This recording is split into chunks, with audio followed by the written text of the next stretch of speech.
अस्सलाम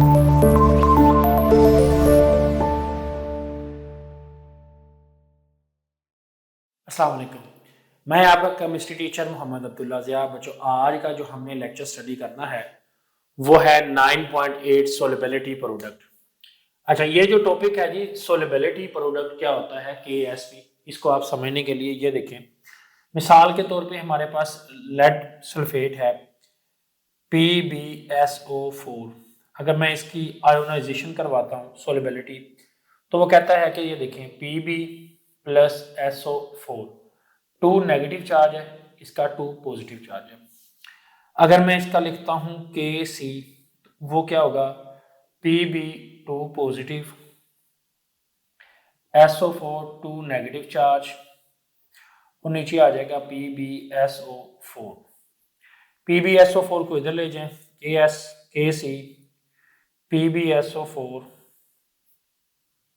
is equal to क्या आ रहा है, Pb 2 पॉजिटिव, SO4 2 नेगेटिव। ये हमारे पास इक्वेशन है। KC जब हमारे पास PbSO4 हो तो इस साइड पे अगर उसके मुकम्मल आयोनाइज हो जाए, मुकम्मल हल हो जाए, तो इस पॉइंट को हम कहते हैं KSP, सोलिबिलिटी प्रोडक्ट। किसका? PbSO4 का। किसके इक्वल है? Pb 2 पॉजिटिव और SO4 2 नेगेटिव।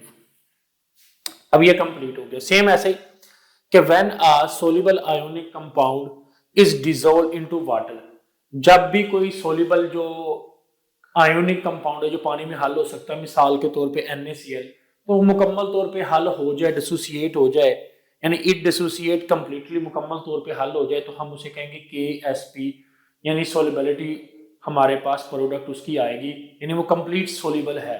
तो आप उसकी सोलिबिलिटी प्रोडक्ट भी निकाल लेंगे कि वो कितना सोल्यूबल है। अच्छा, अब इसमें उसने मिसाल के तौर पर बताया कि ये लेड सल्फेट है, तो इसमें इसकी जो KSP की जो वैल्यू आती है वो हमारे पास है 1.60 10 की पावर -8, जो कि 25 डिग्री पे है। और ये 25 डिग्री के अलावा आगे पीछे ज्यादा हो सकती है, क्योंकि ये टेम्परेचर पे डिपेंड करती है। KSP को सोलिबिलिटी प्रोडक्ट भी कहते हैं। क्या कहते हैं? Solubility product. वो कहता है it is the product of the molar solubility, ये इसको प्रोडक्ट ऑफ मोलर सोलिबिलिटी भी कहते हैं। आगे वो कहता है of the two ions at equilibrium stage, basically ये दो आयन के दरमियान इक्विलिब्रियम स्टेज होती है, जो कि KSP बेसिकली डिपेंड करती है अपॉन टेम्परेचर, जो कि आपको MCQ के लिए पता होना चाहिए कि यहां से MCQ बनता है। अच्छा, उसके बाद नेक्स्ट है जी, वो कहता है कि इसकी डेफिनेशन है, it is the product of the concentration of ion, ये आयंस की जो है ना वो प्रोडक्ट है, यानी ये देखें ये दोनों मल्टीप्लाई हो रहे हैं तो इनकी प्रोडक्ट है, raise to an exponent equal to coefficient of balance chemical equation. जो इसके एक्सपोनेंट है बैलेंस केमिकल इक्वेशन के अंदर, वो किस तरीके से हम एलैबोरेट करते हैं कि उसको हम इसके न्यूमेरिकली में वैल्यूज में समझेंगे। अब इसके नेक्स्ट जो एक टॉपिक आता है वो है 9.8.1, जिसमें हम कहते हैं application of the solubility product. Application में वो कहता है determine the solubility from KSP। अगर तो हमें सोलिबिलिटी चाहिए, हमें क्या चाहिए? सोलिबिलिटी। तो उसके लिए हमें जरूरत होगा फार्मूला उस कंपाउंड का। मिसाल के तौर पे ये है जी, लेड सल्फेट हो सकता है या AgNO3 है, कोई भी कंपाउंड हो सकता है। अच्छा, एन अननोन मोलर सोलिबिलिटी, ठीक है, और हमें उसकी जो सोलिबिलिटी नहीं पता, जिसे हम S कहते हैं, इसको रिलेशनशिप से फाइंड कर सकते हैं। मतलब देखें, अगर मैं आपको ये लिखता हूं KSP is equal to Pb 2 positive और SO4 2 नेगेटिव।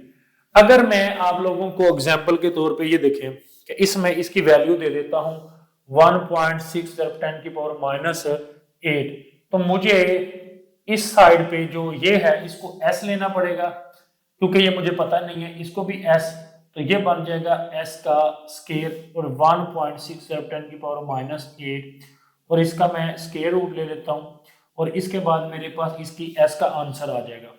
अब ये जो आंसर आएगा वो इसका भी है और वो इसका भी। तो ये बेसिकली हमने क्या मालूम किया कि ये जो इस वक्त लिखा हुआ है ना, इसको कहते हैं सोलेबिलिटी। ये हमने सोलेबिलिटी मालूम की है, कहां से मालूम की है? KSP सोलेबिलिटी प्रोडक्ट से। अब इसके अलावा भी हमारे पास एक तरीका है, और वो क्या है कि हम ऐसा भी करते हैं कि सम टाइम हमारे पास ये जो KSP है ये नहीं होता, इसको हमने फाइंड करना होता है। कहां से फाइंड करना होता है? इससे, इसकी हमें कोई वैल्यू गिवन होती है, मिसाल के तौर पे 2.10 10 की पावर -8, ठीक है। इस तरह इसकी भी 2.10 10 की पावर -8। अब हमारे पास ये नहीं है, सोलेबिलिटी है, तो इन दोनों को मल्टीप्लाई करके और फिर इसका जो आंसर आ जाएगा वो क्या होगा? KSP। तो इसको कहते हैं सोलेबिलिटी प्रोडक्ट। क्या कहते हैं? Solubility product. और ये वाला क्या है? ये बेसिकली क्या है? सोलेबिलिटी। ये साइड सोलेबिलिटी है और ये सोलेबिलिटी प्रोडक्ट। सोलेबिलिटी प्रोडक्ट को फाइंड करो कहां से? सोलेबिलिटी से। या सोलेबिलिटी को फाइंड करो कहां से? सोलेबिलिटी प्रोडक्ट से। ये है बेसिकली एप्लीकेशन। तो यहाँ पे हमारा ये 9.8 पॉइंट टॉपिक कंप्लीट हुआ। अब हम नेक्स्ट इसका देखते हैं कॉमन आयन के हवाले से। हमारे पास जो टॉपिक है वो है कॉमन आयन इफेक्ट, लेकिन हम इसमें बताएंगे सोलेबिलिटी। 9.8.1 का बी टॉपिक है कॉमन आयन इफेक्ट। अच्छा, कॉमन आयन इफेक्ट जो है एक हमारा टॉपिक है जिसको हम प्रीवियस जाके इससे टॉपिक को हम स्टडी करते हैं, तो उससे हमें पता चलता है कि कॉमन आयन इफेक्ट क्या है, कि कैसे दो आयन्स के अंदर आयन एक कॉमन हो जाता है। लेकिन इससे बेसिकली सोलेबिलिटी डिक्रीज होती है, क्योंकि जब हमारे पास एग्जाम्पल के तौर पे ये लेड क्रोमेट है हमारे पास, इसमें PbCrO4 डिजोल्व है, लेकिन जब हमने इसमें सोडियम Na2CrO4 को डाला तो इसकी सोलेबिलिटी कम हो जाएगी, क्योंकि इसकी जगह ये ले लेगा। अब same in the presence of common ion decrease the solubility. ये सबसे मेन बात है और ये इंपॉर्टेंट भी है। तो कहता है of slightly soluble common ion.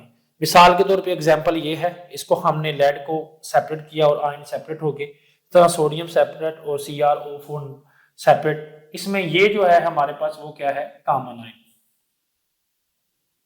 Common ion इन दोनों इक्वेशंस में। तो बेसिकली वो बताता है कि इसमें जो लेड है वो मोर इनसोल्यूबल है, so equilibrium is shift toward the left to keep the constant KSP। तो KSP कांस्टेंट रहता है। आगे नेक्स्ट है जी हमारे पास सी पॉइंट। इस पूरे टॉपिक का जो मेन जो थीम है या मेन जो हमारे पास एजेंडा है वो ये है कि कॉमन आयन की वजह से, यानी दो कॉमन आयन की वजह से हमारे पास सोलेबिलिटी डिक्रीज हो जाती है। अच्छा, उसके बाद प्रेडिक्टिंग द प्रेसिपिटेट, हमें देखना है कि वो हमें KSP ये बताता है कि क्या जो सॉल्यूशन बना है उसमें प्रेसिपिटेट बन सकते हैं या नहीं। तो प्रेडिक्टिंग द प्रेसिपिटेशन क्या है? KSP प्रोडक्ट जो है, KSP प्रोडक्ट वो कैन बी हेल्प अस, हमें हेल्प करता है in the predicting of the precipitation of the salt. अब यहाँ पे हमारे पास एक CaSO4 है जिसकी 2 × 10⁻⁻25 KSP दी हुई है सोलेबिलिटी प्रोडक्ट। अब हमें इसे मोल कंसंट्रेशन दी हुई है, हमने क्या करना, वो जो मोल दी है इसको 2 पे डिवाइड करते हैं, यानी ये आयंस में कन्वर्ट होगी। अब ये एक आयंस जो है हमारे पास, इसमें एक ही आयंस जो है हमारे पास CaA है और इसी तरह SO4, क्योंकि ये किससे बना है? CaSO4। तो ये दोनों आयंस बन गए, दोनों को मल्टीप्लाई करेंगे तो वापस हमारे पास KSP इसका वापस भी आ जाएगा। अब जो KSP आया है ना, वो बेसिकली क्या है कि वो स्मॉल है इस वैल्यू से, छोटा, ये पावर माइनस ये स्मॉल है। अब स्मॉल होने से इस टेबल से अंदाजा लगाएंगे, अगर KSP स्मॉल हो यानी जो वैल्यू है वो बड़ी है, तो इसका मतलब ये है कि ये सॉल्यूशन सुपर सैचुरेटेड होगा और प्रेसिपिटेशन होगी। अगर ये इक्वल हो तो फिर नहीं, तो लेकिन उसमें सॉल्यूशन जो है वो सैचुरेटेड होगा। और अगर KSP जो है वो अनसैचुरेटेड है, क्या है? अनसैचुरेटेड है, तो इसका मतलब नो, इसमें प्रेजेंट नहीं होंगे। तो ये हमारा यहाँ पे टॉपिक कंप्लीट हो गया।